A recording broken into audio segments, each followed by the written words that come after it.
This is Geek Gab with your hosts, Dorrinal and me, Daddy Warpig. We are back, Geek Gab, for Saturday, December 7th, 2019, and it is the Christmas season. Which means, of course, Christmas music has been unleashed. Have you heard any Christmas music while you've been out and about? Sure have. Mostly flipping through channels on the radio. I love it when the radio station, as soon as Thanksgiving's over, radio station dedicates itself to holiday music for the next month. Apparently, and I'm inferring some things here, there has been a new tradition sprung up in the last year or two. They call it Whamaggeddon. Whamaggeddon. Whamaggeddon. It's after the musical group Wham. Okay. And there's a particular Christmas song, maybe their only Christmas song, that's, last year I gave you my heart, and in return you gave it away. This year, to save me from tears, I'm giving it to someone special. So Whamaggeddon, I don't know if you've heard that song. Have you heard that song? I don't know that I have. Does this mean I'm the all-time leader in Whamaggeddon? Probably. I get the feeling, and this is the inference I'm making, I get the feeling that it's a lot more popular in England, because Wham was bigger in England than they were in America. But the game of Whamaggeddon starts on December 1st and goes through to December 25th. Holy cow. So I actually have been playing Whamaggeddon, but I've got an unfair advantage in that I don't listen to the radio and I'm not out and about in places where the radio is playing as much as other people.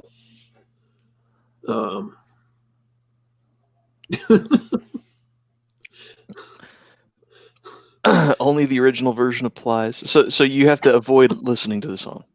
Yeah, You're out as soon as you recognize the song. Yep. And then as soon as you're out, you have to let people know. You have to say, "Oh, I got hit." That's funny. So it's just a cute little social media game. Yeah. It's like an assassination game or whatever. So I am playing Whamaggeddon, and if for some reason I do get hit, I will let people know officially on my social media accounts that Whamaggeddon got me, that I have been eliminated. So I encourage everyone to play just because it's kind of a fun nonsense thing to do on social media for this Christmas season. Well, okay. Aren't you worried that this is going to turn you into a curmudgeon, avoiding all holiday-themed radio and parties and things? Are you assuming that I'm not already avoiding all holidays? That's Daddy Christmas Spirit Warpig. That's not quite true. I do have a few Christmas songs scattered here and there in my iTunes, but yeah, Christmas music is not my favorite genre. No, I don't listen to a lot of Christmas music myself. So play Whamaggeddon. It's good for you. That's my motto on it. It's good for you. All right. So, but I absolutely did skip over. How was your week? My week? Oh, my week's all right. I was just busy at work. Lots of board games. I relearned a new game, Terra Mystica. That was a nice one, but it's long and complicated, and I won't bore everybody with the details. But that was nice. I also saw a great film, which we're going to talk about on the show. Ford v Ferrari. That was great. I sort of saw that on a lark, and when I got out, realized that it was so good I had to talk about it. I have heard nothing but good things about that movie. Mm. Like literally every person who's seen that movie that I know of has said something about it. Or let me put it in a different way. Everything I've seen said about that movie by people who've seen it has been positive. I've never seen anything negative written by someone who's seen the movie. I'm guessing there's a lot of people who've seen it who didn't say anything, but every person who has said something positive. Yeah, there's nothing negative to say about the movie. It's great. What was that driving movie with Chris Hemsworth? That was wow, I do forget the name. I think it was Liam Hemsworth though. I don't think it was Chris. Okay. Yes, the Ron Howard film. Kind of Yeah. similar. Kind of similar in construction. I'll have to look it up. That one was very good too. Ford v Ferrari is better. Is better. Okay, that was my next question. Yeah. Okay, we're going to get to that. We've got some video games to discuss, some new ones, some slightly older ones. Oh, it was Chris Hemsworth. Yeah, okay. Go on. And yeah, I got a classic one to go there. And I've got a movie I went and saw. I went and saw the Mr. Rogers movie. The Mr. Rogers movie, Tom Hanks? Yeah. I think it's called A Beautiful Day in the Neighborhood. Yeah. That one was not on my list to watch. I'm glad you took that bullet for me. It's an interesting story. Because the movie was made from an article. And it's about how that article got written, about this writer interacting with Mr. Rogers. So a couple of years ago, maybe 3 years ago, I read that article, and it was a great article. I love the article. And so then I heard they were making a movie of it, then they cast, Tom Hanks, and then they were producing the movie, and then the trailer came out. So I've been keeping track of this since before it was even a movie.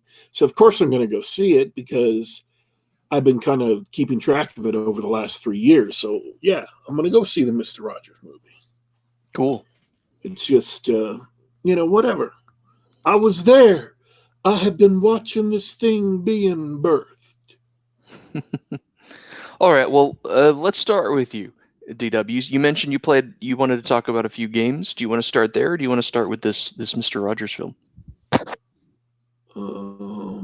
You're asking me questions, man. I'm leaving it up to you. The ball is in your court. Oh yeah, I want to mention the Mandalorian real quick. Oh yeah, somebody is upset about the Mandalorian. Okay, it's not just somebody; it's somebody who writes for Polygon. Okay. And writing for Polygon is you're writing for Vox. And everybody knows that Vox is crazy. That they're just nuts and stupid. They're incredibly stupid too. Vox is the site that said there was a bridge built from the West Bank to the Gaza Strip across all of Israel. Oh, okay. So why are they so stupid about the Mandalorian? The most recent episode, episode 5, for those of you who might be checking it out, they were complaining that it has poisonous, and I'm directly quoting from the headline, or at least the tweet, it has poisonous prequel energy. Poisonous prequel energy. Now, The Mandalorian is basically set up as a Western, right? He's a frontier bounty hunter. So he hooks up with another bounty hunter, and they go riding out after this bounty. So instead of riding horses, they ride hover bikes. Cool. Which is actually pretty cool. I mean, it's a decent episode. I'm not saying it's great cinema. The thing about The Mandalorian is it's not super great. It's good. It's not great, but it's so much better than everything else Disney's done with Star Wars that, it comes off looking like it's the best thing ever made in Western cinema in comparison. So they're complaining that there's too much stuff from old movies.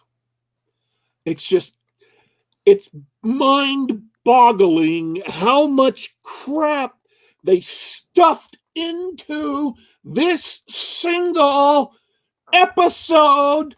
They can't keep track of it all. So much fan service. So I sat down and I counted all the fan service in a tweet. Are you ready to be overwhelmed with confusion? I am seated and ready. There were speeder bikes from Return of the Jedi, which we just mentioned. The show takes place on Tatooine, and he lands in Mos Eisley. So that's from Star Wars. And then those little fold-up robot things from the Phantom Menace show up. Because they're Tatooine service droids that you saw. And therefore, they're in Mos Eisley. Wow. That's it. They wrote a Western TV series, and it's set on Tatooine, and someone's complaining about that. No, they're complaining. And the 4 other pieces of fan service. Yeah. Hey, man, you know what? Vox got your click. They got your eyeballs for a couple of minutes. You lost. No. I didn't click through the site. No. I did not. I'm on Twitter. Oh, okay. Everything filtered through Twitter. Is just slows you down. You got more tweets. There's always more tweets. You got to get those other tweets. Other sites are just there to kill to kill your momentum on the site. That's it. Three pieces of fan service is mind-boggling complexity that you have to keep track of. It's special in-joke references that clearly no one would ever get, right? That totally don't stand on its own. Because the concept of service robots, wow, who would ever get that in a Star Wars show? It couldn't just stand on its own. No, that's just, woo, wah. He lands in a town, in a scrub adobe town in a desert world. I mean, woo, who, that's just going to confuse everybody who hasn't seen Star Wars. It's so confusing and complex and labyrinthine. How dare they do this to the audience, man? And then, speeder bikes instead of horses. Like, where does that even come from? The audience they're going to be wigging out. They're crazy to do this. So complicated. It's madness. Poisonous prequel energy is what it is. It's astounding to me how these people still have jobs. They don't, mostly. So having talked about The Mandalorian and Polygon's just wackadoodle opinions about it. I think we should talk about Star Wars Jedi Fallen Order. Star Wars Jedi Fallen Order. It's a video game. I was about to say, I didn't see that one. Tell me what that is, a video game. I'm gonna I'm gonna say this and it's gonna make all the gamers mad, but it is actually literally true. I'm not using this as a metaphor, and I'm not using this as a cliche. So brace yourselves. It is the Dark Souls of Star Wars games. Oh.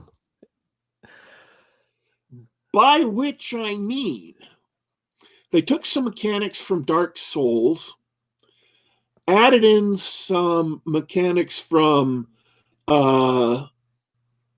like Uncharted or Tomb Raider. Added, the quick time events? No, the climbing, the exploring. Oh, okay. Added in some mechanics from Metroidvania games. And not like wholesale. They're not copying everything wholesale. And then added in the Star Wars stuff, lightsaber battles and flying to planets that you would recognize, like Kashyyyk, the homeworld of the Wookiees and such. And then mix them all together in a unique brew. They threw out everything that didn't work with each other. They don't have anything in there that's just there because the designers thought it would be a cool mechanic, or they liked it in the original video game, so they stuck it in there whether it worked or not. They actually went through and designed it well and integrated all these disparate components and then added some new ideas that are useful. They developed these ideas. So from Dark Souls, you have boss battles that are big and tough. You have, Dark Souls has those, pyres, those fires you have to light, and that's your waypoint. And if you don't go back to it, you don't save your progress. And if you use it, all the monsters respawn.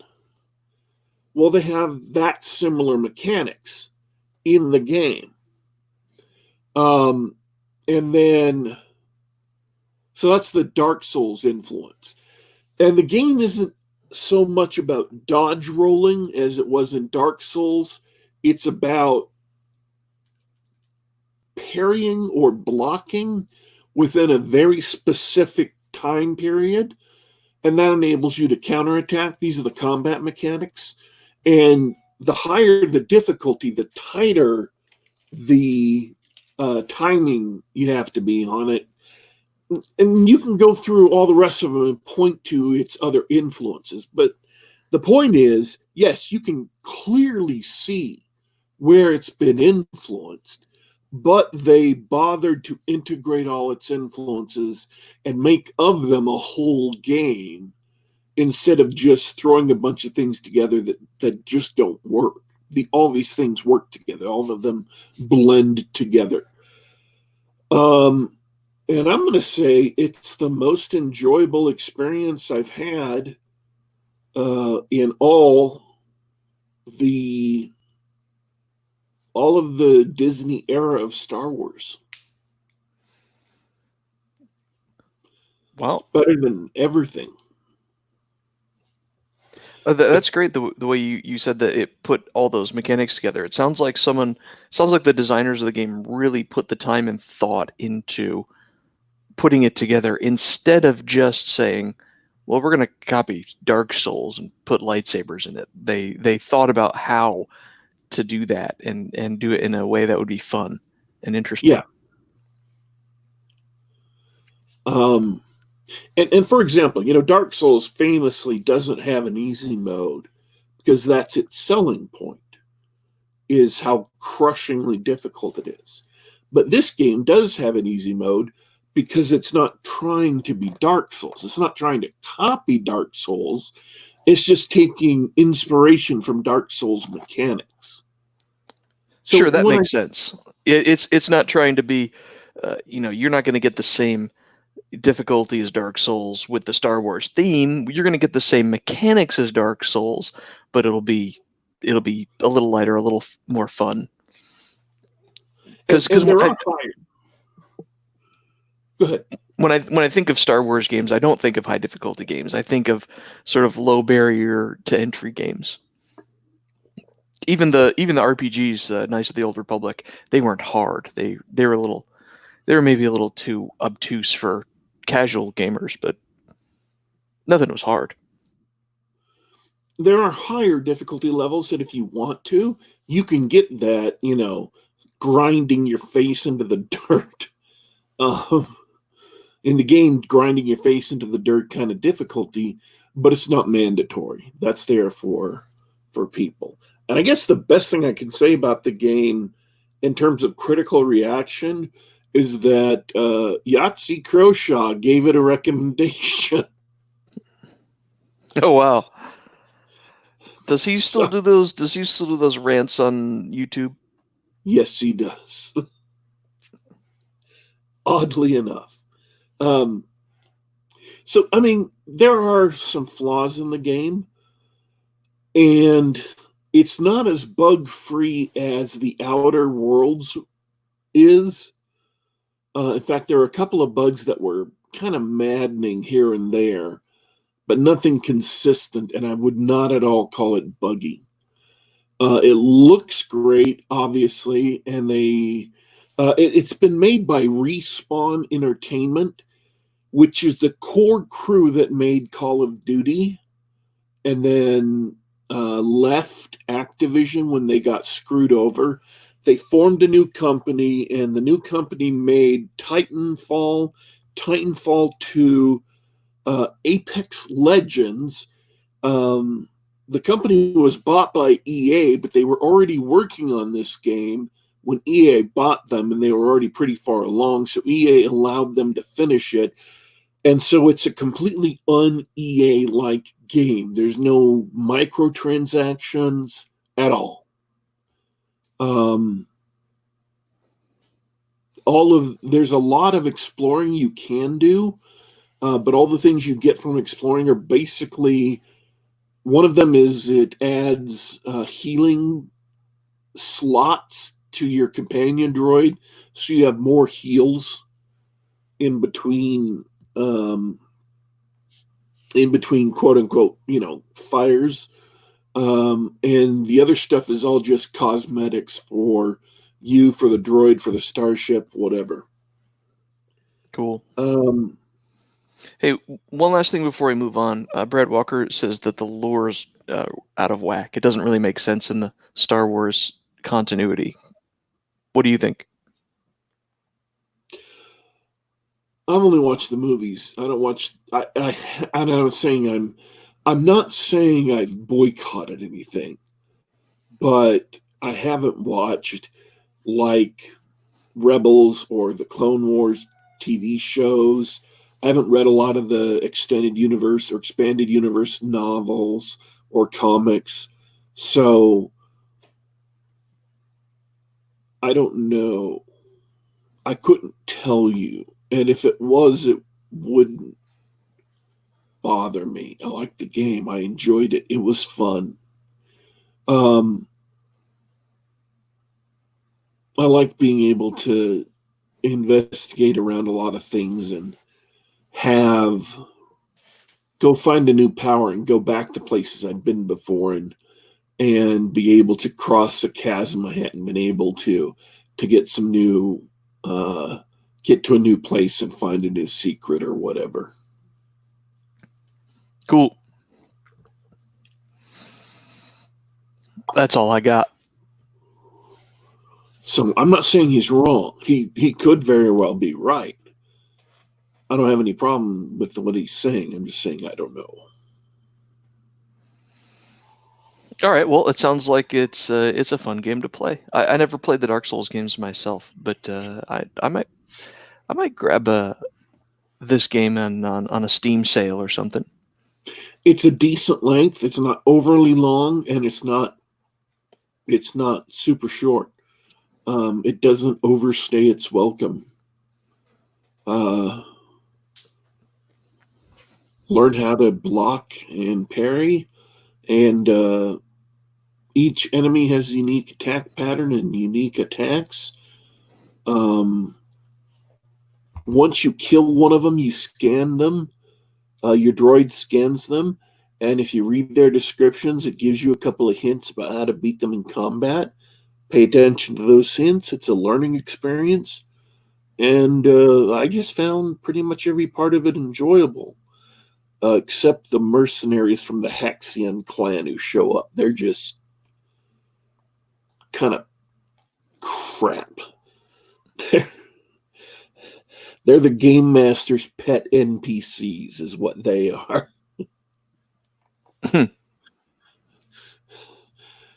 So, yeah. I enjoyed it, though. Well, all right. Good recommendation. What else you been up to? Let's just cross that one off my list. I went and played Battlefield 5. Because is that the one set in World War One ish? No, Battlefield 1 was set in World War One. Oh, okay. Because they had Battlefield 1, 2, 3, and 4. Then they had Battlefield 1 that was set in World War One, and now they had Battlefield 5, which was set in World War II. All right, sure, whatever. Yeah, I'm just like, if that's the way you want to play this, go for it. But Battlefield 5 was the one where they had that trailer with the, steampunk, cybernetic, prosthetic arm. That's a little weird. And the head executive over the game told fans, if you don't like it, don't buy it, don't play it. And so they didn't. And so, despite the fact that EA had given him $15 million to stay with the company, they fired him less than a year later. Whoops. That Battlefield 5. So people are gonna scream, "You're giving money to EA!" Actually, I didn't give any money to EA. I converted my Xbox Live Gold. I'm giving money to Microsoft.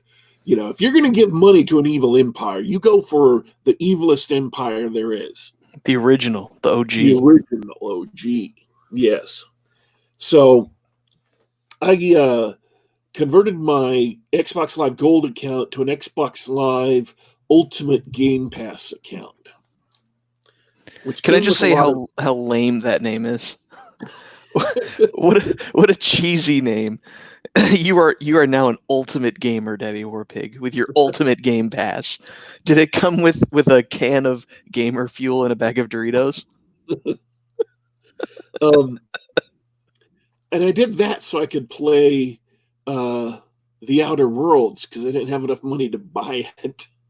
I would have bought it. I had the money. It deserves full price. That's a game that deserves to be paid for full price. It's a great game.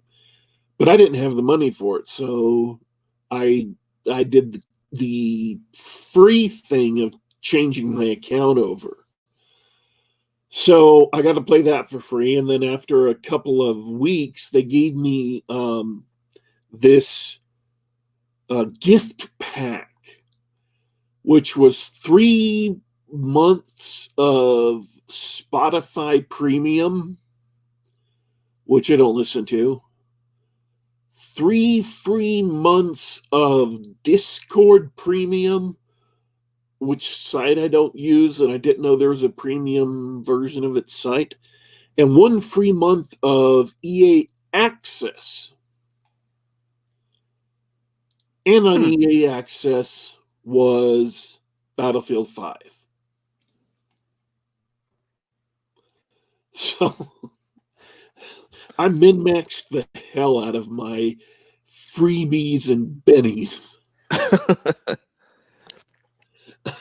I've been taking corpse to the cleaners left and right is what I've been doing. It's the ultimate couponing of gaming. Yeah. So I downloaded Battlefield 5, and after I finished the other game I was playing, there was something after Fallen Order and before Battlefield 5. Oh, yeah, that was the other game I was going to talk about. So I went in and I played the campaigns that they have, and they were okay. They weren't bad. I thought the World War I ones were better. It wasn't nearly as obnoxious as Battlefield Bad Company, and I've played both of those games. I haven't played a ton of Battlefield, but they were okay.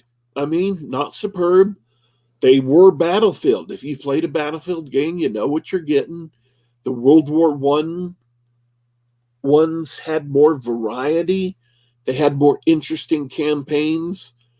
These were trying too hard to be deep and meaningful and to present like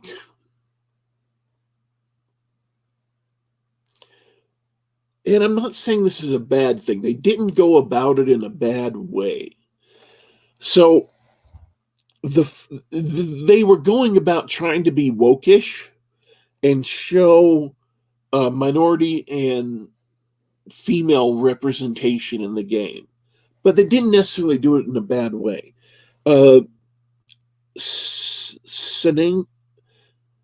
Senegalese Africans were a French colony during World War II. So, they're African. They're all black. Very, very different from the French. But they all speak French. They all considered themselves French citizens, and they were all French patriots.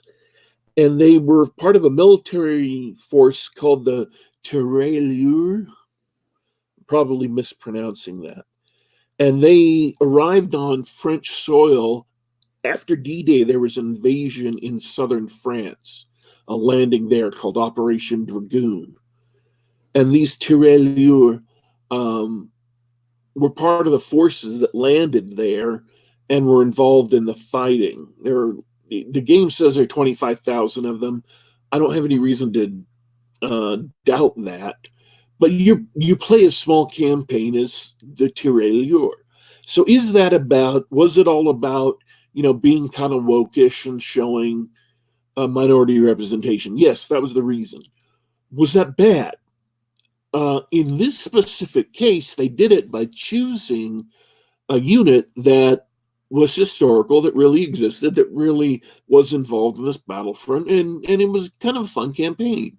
It was close to or reminiscent of a campaign that was in World War I, and the World War I did it better. That is, Battlefield 1 did it better, but it was still okay. I enjoyed it. It was still fun.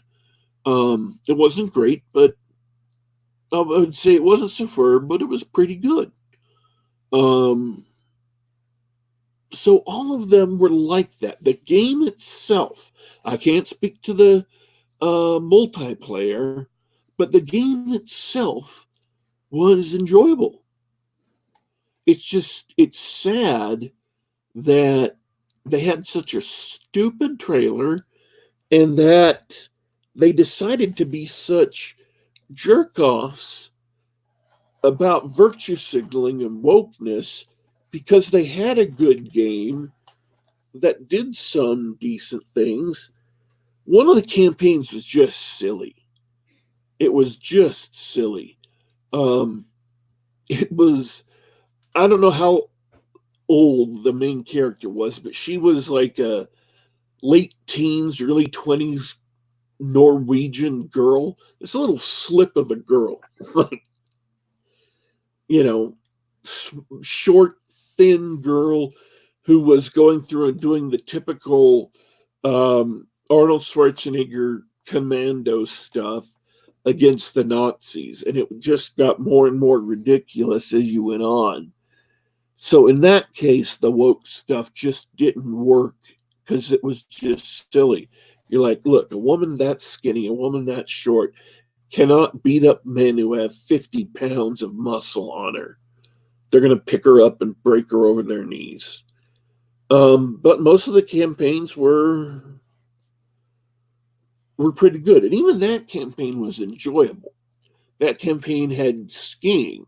And I won't lie, I delayed trips to critical places where I had missions just to do some jumping off of the slopes while there were Nazis crushing the life out of the resistance in Norway. But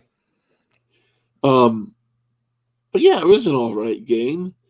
And admittedly, I didn't pay anything for it, but yeah, it was an all right game. Good game ruined by marketing. Yeah, it was completely destroyed by marketing. Oh, well. And there were flaws, but the flaws were, small flaws. And man, is the DICE's Frostbite engine is gorgeous. Holy crap. That is the scenery, everything. It was just beautiful. I was looking around, even while I was zipping from one place to another. I was just looking around at the scenery going, this is awesome. It's just stunningly beautiful. And you know how gorgeous it has to be to make you pay attention to it when you're just trying to get from point A to point B. So yeah, the game shouldn't have been as big a flop as it was, but they should have not been as self-righteous and obnoxious as they were. And it would have been more successful. Although, $15 million is a hell of a golden parachute. Hey, it's good to be corporate, I guess. Who the hell can complain about $15 million? It's like, we're firing you, but you can keep the $15 million. I'll be like, okay, I'm cool with that. I'm down. Whatever, man. All right, speaking of millions of dollars, I'll step away from the games for a minute and talk about these films because they're both doing pretty well at the box office. Good. Go for it. I saw the best movie of 2019. Spoilers. Really? Yeah, I liked it even more than Joker. I think it's great. I saw Ford v Ferrari. And have you heard about that? Do you know what it is? Yes. It was Ford's attempt to produce a vehicle that could beat Ferrari in the Le Mans race. Yeah, and I don't know nothing about the Le Mans race. I'm not a racing guy. It's a 24-hour race. But yeah, it is a sort of a. It sounds like a historical drama, right? We get to meet famous figures such as Enzo Ferrari and the Ken White, the driver, and Lee Iacocca and a bunch of others. But it's a pure action movie. It's really, really good. What I mean is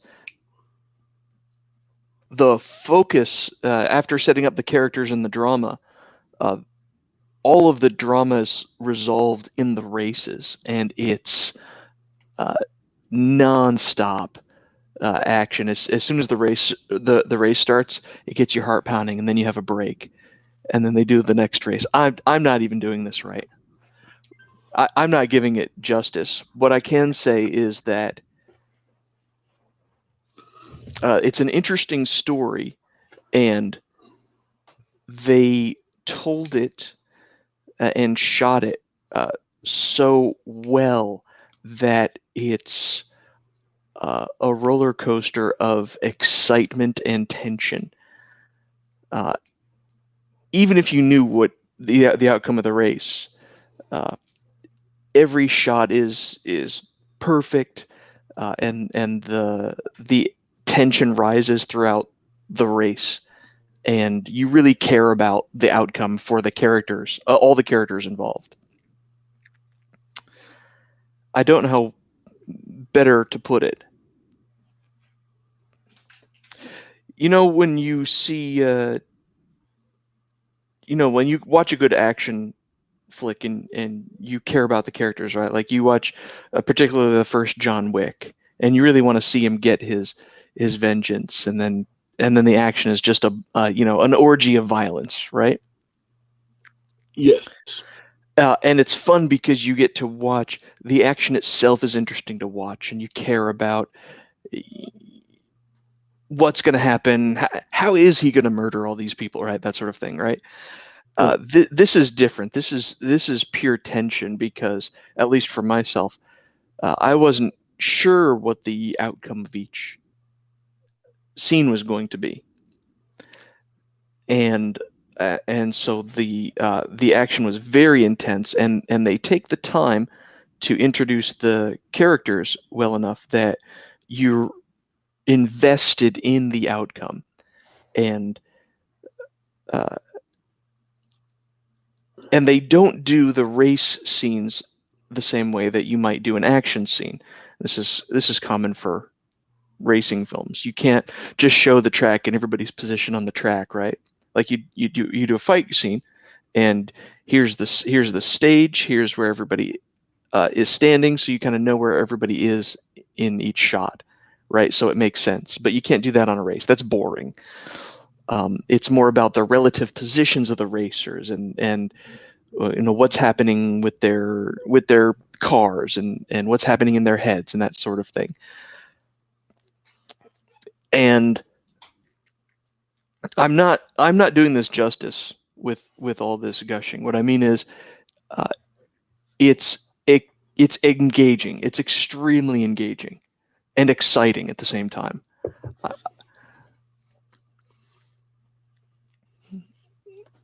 I don't know what else to say about it. It sometimes it's really hard to have anything to say about a really good movie because everything is hitting, and what are you supposed to say? Yeah, the casting was great. The performances were great. Exactly. I guess I should use a car metaphor. I mean, it was firing on all cylinders. I originally wasn't going to see it. I wasn't sure if I wanted to hear Matt Damon try a Texas accent for 2 hours, 2.5 hours, or whatever. But all the acting was incredible. The cast was great, of course. Christian Bale is a phenomenal actor, and Matt Damon's great too. And I hope Matt Damon is listening to this and goes, "Oh man, he just said I was great instead of as awesome as Christian Bale." No, seriously. I think the things that really worked for me in that film, all the actors really put it on the line and made you feel the characters' emotions during those scenes, which enhanced what I think the strength was the shooting and the editing of those scenes. The race scenes, it was heart-pounding action. It was really exciting to watch. I haven't been that excited at a film like that in a long time. In fact, the last film that I thought was really good in the same way was actually another racing movie, Rush. This is even better than Rush. Was that the Chris Hemsworth movie I was thinking of? Yeah. We mentioned that earlier. It was really good. So yeah, the I don't even know who directed it. Let's get this IMDb page up for anybody watching the screen. That'd be helpful. Everything came together. I believe it is genuinely a great film. I understand if Joker lovers think Joker is a better film. I don't. I think this is the best movie of the year for sure. Who's the director on this? Mangold. James Mangold. I don't know him by name. Everything was done well. He did Logan. I've heard that name. Yeah, Walk the Line. Just the fact that he did Logan and Walk the Line, that's high praise. Those are two great movies. Walk the Line is one of my favorite movies from that genre. Yeah, what can I say? And I want to mention the music as well. It's not full of loud, brash music or period tunes, right? You'd expect something set in the 60s would nonstop blast you with classic rock or whatever to keep all the boomers happy. No, they opted to go with proper soundtrack that you didn't even notice, but it really kept the tension high, kept the action going, that sort of thing. So the fact that they avoided the easy trap of, hey, let's just play some awesome 60s tunes, right? Which you just turn to your dial to your local classic rock station owned and operated by Clear Channel, and you'll get all those songs anyway. It was really good. I literally have tried to see that movie like 3 times and have been flick blocked. Flick blocked. You have to see it now. See it in the theater. It's a great film. Highest of recommendations on Ford versus Ferrari for those of you in the audience who haven't seen it. I do have one thing that I almost forgot to mention, which was the one of the most appealing things about the film was the bond between the two main characters, their friendship throughout the story. It's not just about the races; it's about these two guys and their friendship and the way they handle these trials. Right? The races and the conflicts between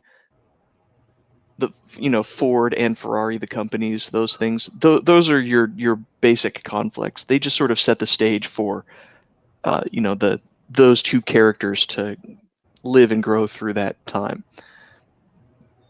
And the is sort of the pure male friendship that you see in the film is rare nowadays. And it was refreshing to see just an honest look at what that means to those two guys, because they are good friends throughout the film. And I'm going to do a minor spoiler. Do you mind a minor spoiler? I don't. All right. Minor spoiler for that scene everybody saw in the commercials where, Henry Ford gets driven out in a race car and he nearly wets himself. Matt Damon races around a track and at the end the old man's crying to himself. You remember that spot? Yes. They set it up like the guy's wetting his pants. It's completely the opposite. He's they in the film they actually turn it into a really sweet moment. He's overwhelmed with emotion. And he says something really poignant in that scene, and it's a really, really great scene. It's not the haha stupid, the stupid suit gets what he deserves sort of moment. It's actually just a nice, sweet, emotional scene that feels really well earned. And so that's the other thing that it does really well. Really it pays off what it sets up. Exactly. Highest of recommendations for sure. All right. Let's Should we I'm talk? done. I'm done. I'm done gushing. Everybody go see it. It's amazing. I saw a much slower film. Your pulse wasn't pounding at the end of the Mr. Rogers film?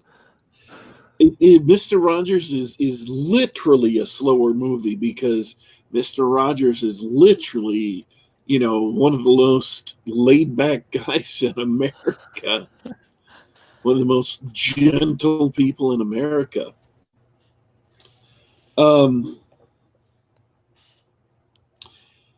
The movie has some flaws, but they're not huge flaws. And if you know who Mr. Rogers is, then it's a fascinating tale.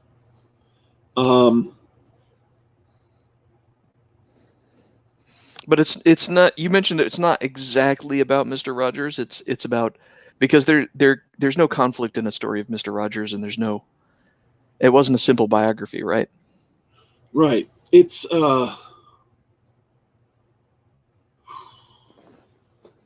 I like the movie. It's a good movie. You ought to see it. That's my recommendation. Go see the movie. Mr. Rogers is a kind gentleman. There are a lot of people whose public appearance, whose public persona is not a match for who they really are inside or who they really are in private. Everything they do is is fake. Mr. Rogers on his show seems like a kindly, gentle, patient, caring man. And this gentleman from New York City is assigned to go talk to Mr. Rogers for an issue of Esquire, I believe, about heroism, about real heroes. And he goes there with the intent of discovering who Mr. Rogers really is, about who is his public persona really who he is or not.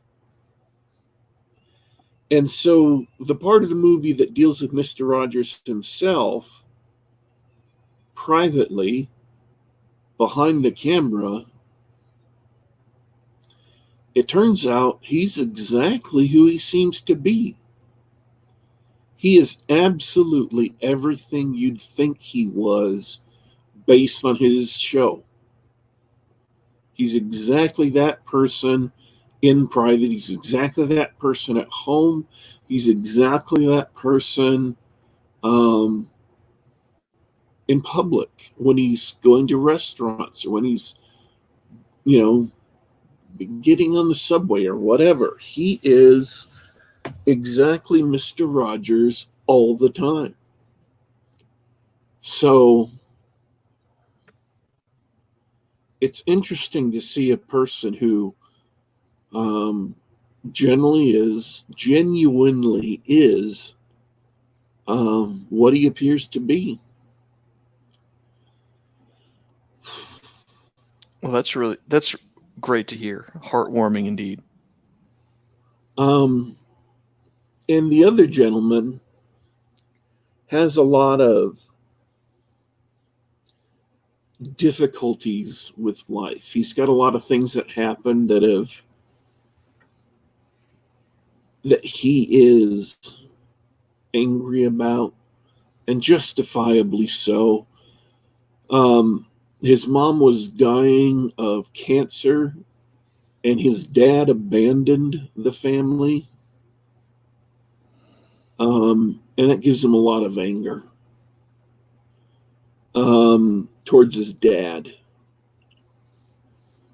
And there's other things going on in his life. And you can understand why that would make him angry towards his father.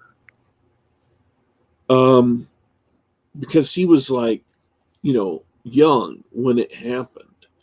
And he was left alone with his mom in a hospital room, dying of cancer, in great pain, sometimes screaming in pain. And you can understand how that'd be hard to forgive.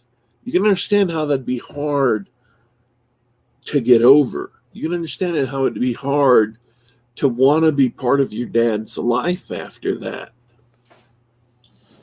So, Mr. Rogers, when he goes to do these interviews,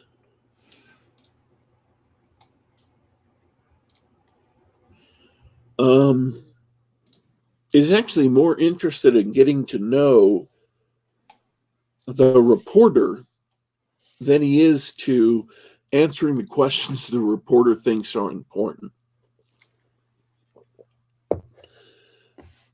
And so in real life, what the story the reporter writes is a story of how talking with Mr. Rogers, even though he didn't want to, and even though it was kind of infuriating sometimes, talking with Mr. Rogers helped him work past some of the most painful moments in his life.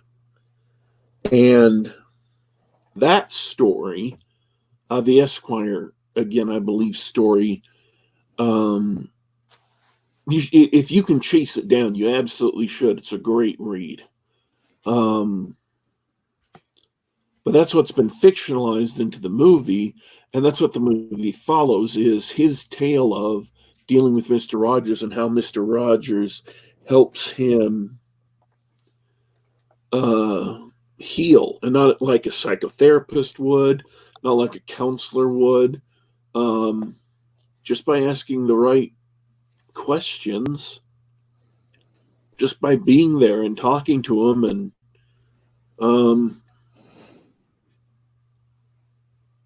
getting to know him and being, a friend. That sounds like a nice story. It is. It's a very sweet story. It's a very heartwarming story. And one of the things that happened that was funny, because I had read it in the article, and when it happens in the movie, they get on this subway train.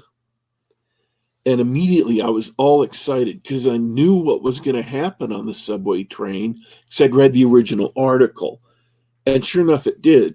Mr. Rogers in New York to do some shooting for a show gets on a New York subway train. And these kids from the hood, standing at one end of the car, start singing the Mr. Rogers theme that he sings at the top of every show. And then some New York cops who are standing right there, NYPD, start singing. And then Mr. Rogers is singing with them. And the whole car is singing, "It's a beautiful day in the neighborhood." And it was a really touching moment, but it also showed how important Mr. Rogers, what kind of impact he had had on so many people's lives, because all these people knew that song. All these people had watched Mr. Rogers when they were young. They knew his song. They knew who he was, and he meant something to them. And I had read that scene in the article, and the movie did not disappoint. They translated that to film perfectly.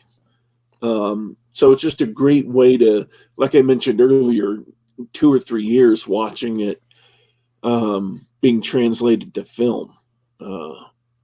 And I was not disappointed by that. Well, I'm glad to hear that they translated that successfully. What did you think of the casting choice, Tom Hanks as Mr. Rogers? Did he do okay? He did a great job. Tom Hanks did a great job. The major failure of Tom Hanks is that he doesn't have eyebrows like Mr. Rogers does.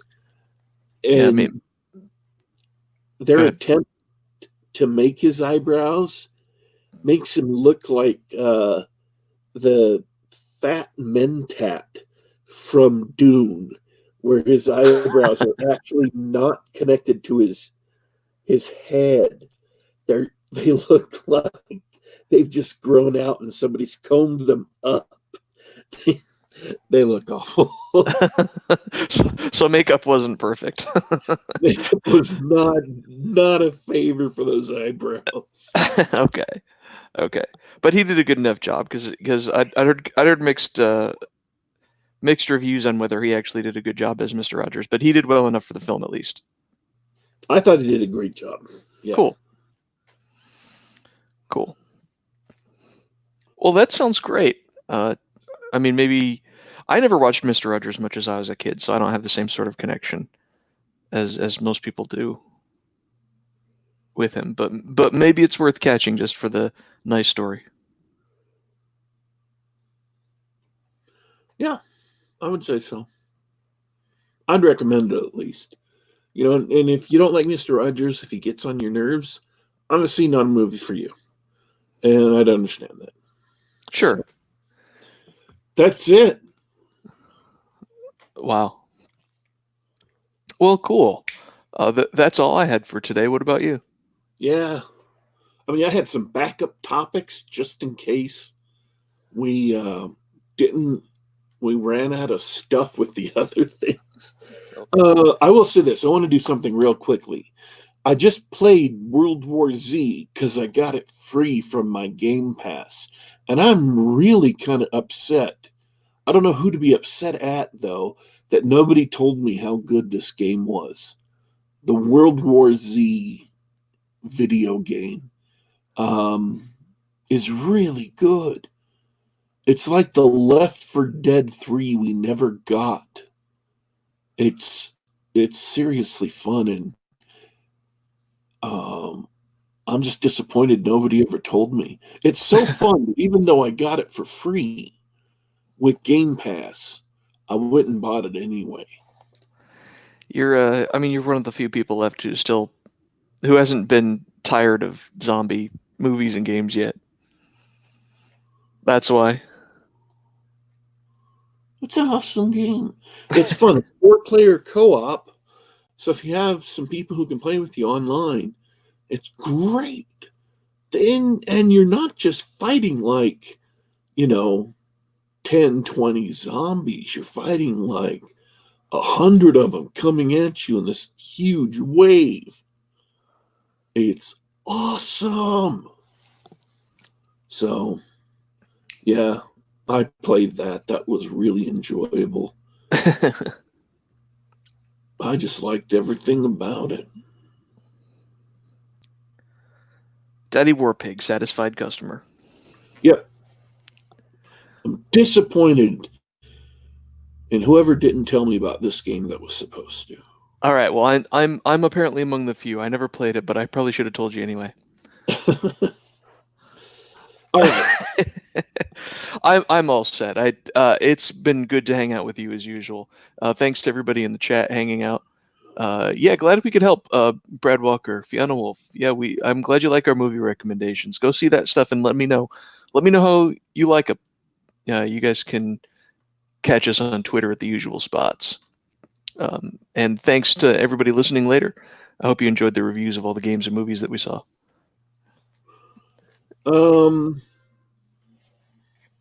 Thanks to everybody who showed up to listen live and take part in the chat discussion. Thanks to everybody who is going to listen to us later. You can get the show on youtube.com/Geek Gab. That's youtube.com/Geek Gab, at least until the upcoming YouTube apocalypse happens. We have no idea what's going to go on after that, but whatever. We'll jump to BitChute or whatever the hot new trendy thing is. And you can also find us on the Google Play Store, on the iTunes Store, and on SoundCloud.com. Just do a search for Geek Gab. We're available at all those places, so you can download and listen to the show on the device of your choosing. Be sure to like and subscribe. Ooh, I get to do the standard YouTube spiel. Let's see if I can get through it, because we don't do this. We've never practiced this before. So I only get the second hand by listening to other YouTubers. Are you ready? Do you think I can get through this? I have full confidence in your ability. So be sure to like and subscribe and click the bell icon so you can get announcements in the emails about when we're put up new videos or when we're going live. And if you have already subscribed, just double check, because YouTube sometimes sneakily, stealthily unsubscribes people for no good reason. Thanks everybody for tuning in today. We are signing out, but don't you worry. Don't you fret. We will be back.